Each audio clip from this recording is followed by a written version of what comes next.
All right, I've been decompressing. Interesting day. I'm going to make a main channel YouTube video about this that's going to be more mapped out, going to have sections, going to have certain things, to talk about, very broad strokes. But I wanted to give an initial reaction to Football Manager being suspended until March. Not necessarily get into all the potential ramifications and stuff, because that's what the main channel video is going to be for in a couple of days when we kind of sit down. And I always like to, if I'm going to do a main channel video where I'm sitting and talking about something, sit down, really assess the situation, make sure that we're looking at it from all the different angles so that we can kind of cover all of our bases. This video is not that. This video is just the raw, immediate reaction. And it's insane. This is crazy. I think I normalized this in my mind pretty quickly, but this is beyond insane. I mean, the fact that Football Manager is having to delay its game all the way to March is beyond my wildest potential horror story for the release of a Football Manager game. Obviously, a game I love playing, a game I make a lot of YouTube videos about, a game that I play a ton on stream. And it feels like there is a change that has happened here. Like we are not going to be able to go back to the way that things were before this change. It is the type of moment that can define a gaming studio, right? Because the trust has just been completely shattered. I can't find another way to look at it. I mean, they announced that the game will be coming out on November 26th, and even that announcement was hey, we're delaying the game by a couple of days. And they delayed the game by a couple of days, and then they delayed it by 4 months. Like less than a week later. I mean, sorry, I think a little more than a week later. Got to be accurate on that. Got to make sure you give them shit for the right things and not the wrong things, right? And all I can think about in that timeline is there's like, how much can change in a week?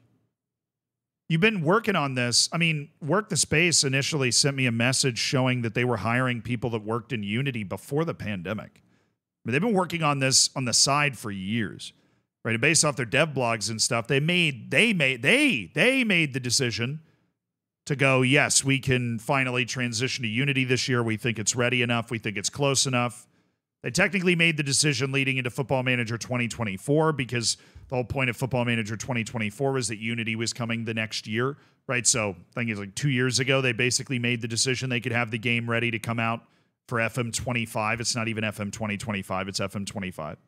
And they do the initial announcement. They open up pre-orders, which in hindsight just feels super scummy. Then they drop into this whole roadmap about what features they're going to announce for the game, but they're not really showing you much from Football Manager. They're not showing the match engine, which, like the transition to Unity, is supposed to provide just a completely different type of experience. And so I was not the only one to smell something weird in the wind. What we assumed it was that the game was behind schedule.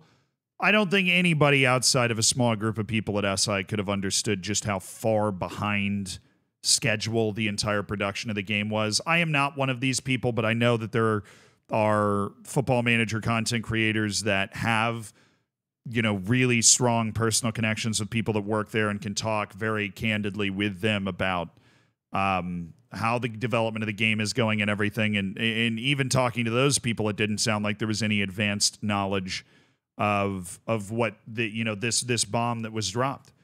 I honestly, my first reaction is that somebody got lied to. Somebody had to have gotten lied to, right? Whoever was in charge of setting the release date and setting the content plan and organizing an announcement and everything, which went down horribly, was being told that it was possible to get the game there, when if you had actually cornered everybody that was involved in the production of the game, there's no way they would have told you it could have been done by November 26th. If you have to delay it to March to get the game up to your standard, there's no way it could have been done by November 26th up to your standard. Which does, of course, leave open this possibility that Football Manager was hoping they'd be able to get away with a bit of a dud because they were moving to Unity. But I think the initial reaction to the very limited information that everybody had been given was proving that that was not going to be the case. I don't know if they were running into more resistance than they thought they would get, but there is a little part of me that believes that if they had gotten a more positive response to the very little information, I can't stress how little information they put out, but to the very little information that they had put out, that maybe they would have tried to ram through whatever they could in November and then just kind of updated throughout the year and promised that a lot of updates were coming. My best guess, because again, we don't have a lot of information even from this statement that I'm looking at right here. What happened is that there was basically a meeting after the roadmap was announced where somebody that did know what the state of the game was and where it was decided to pull back the curtain. You know, I don't know if it was a PowerPoint presentation or whatever, but somebody somewhere in a meeting was like, bruv, game's not ready. It's not going to be ready. And if you do want to release it on November 26th, it will have bugs, it will have glitches, and it will have missing features because we are not going to be ready in time, which again is their own fault. There's no way I can look at this where it's not their fault. They acknowledge as much in the statement.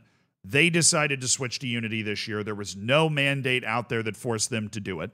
They've been working on it as a side project for a long time. They tried to project out how long it would take to make that transition. They fucked up. They just fucked it. You know, they tried to do it and they guessed wrong. Right? I personally don't believe it was nefarious, because even though I don't have the super strong relationships with like people that work there, I do know the people. Miles and I have never seen eye to eye. I think Miles and I are incredibly different people, but we've always respected each other. And I mean that. I respect what he's been able to accomplish. I respect, what he's been able to do for the studio. And even though Football Manager's far from perfect, so is my damn YouTube channel, right?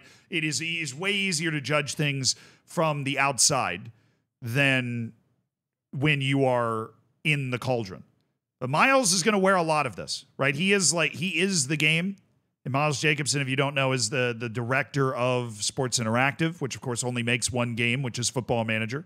But Sports Interactive is owned by Sega, right? Miles has bosses. And even though he is like the god of Sports Interactive, right? And he'd been recognized, he's not a knight, but he's been recognized with one of the lower knightly titles by England or UK or whatever. By the UK.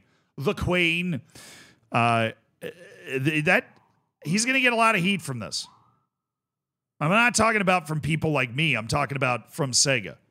And the reason I think he's getting a lot of heat right now is because when the release date was moved to. Now, this was one of the first things I thought of when I saw this come out. So Sega Sammy Holdings operates a fiscal year that begins April 1st and ends March 31st. So March 31st is the final date in the fiscal year. I am worried, with no proof other than this, that March has been picked because it is the last date that Sega would allow Sports Interactive to release the game. Because Sega is funding this whole song and dance and expects a game to be released every year. Whether it should or not, from the creative side, that's what they're paying for. That's what they signed up for. That's what's paying everybody's salary, including Miles. Right? The game coming out every year. And it's got to come out one in each fiscal year so that you can make that money. Or else Sports Interactive is going to be at a huge net loss outside of the people that signed up for pre-order. And even those people have been offered refunds, according to the statement that came out today, which, that's a solid move. Obviously, you have to read all the way to the bottom of the statement to know you can get a refund. You have to be one of the people that reads a statement, and I feel like the vast majority of people that pre-ordered the game won't do that, and some of them, because, if you don't follow the right channels, you don't even know the game's been delayed yet, will just expect the game to be there in November, and it just won't be. But if the game's being forced to come out in March, then it still might not be ready. They've pushed it all the way back to the limit, which is, by the way, near the end of the season, that this game is supposed to represent. And don't even get me started on what this is going to do for the development of future games, which allegedly are going to want to come out in November again, because of course.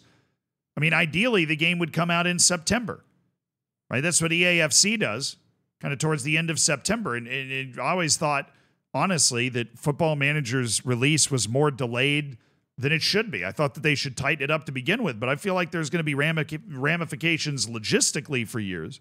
And there's also going to be emotional ramifications for years, because Football Manager was already on thin ice with this transition with its hardcore fan base, which just wants the game to stay this sort of closet masterpiece with, you know, a really imposing UI that's not user-friendly at all, right? They wanted it to stay that way, and Football Manager was trying to pull its game out of that and then fucked it massively. They needed to stick the landing. They haven't even, they can't even see the landing pad. They try, you know, they got on a flight trying to land in New York. They ended up in Vancouver on the other side of the continent, you know, and that's gratuitous. I could have sent them to Hawaii in that analogy, but I just didn't feel like, you know, if the game comes out in March and it's still buggy and you had a year and a half where it was the only thing you were focusing on, then they're not even in Hawaii.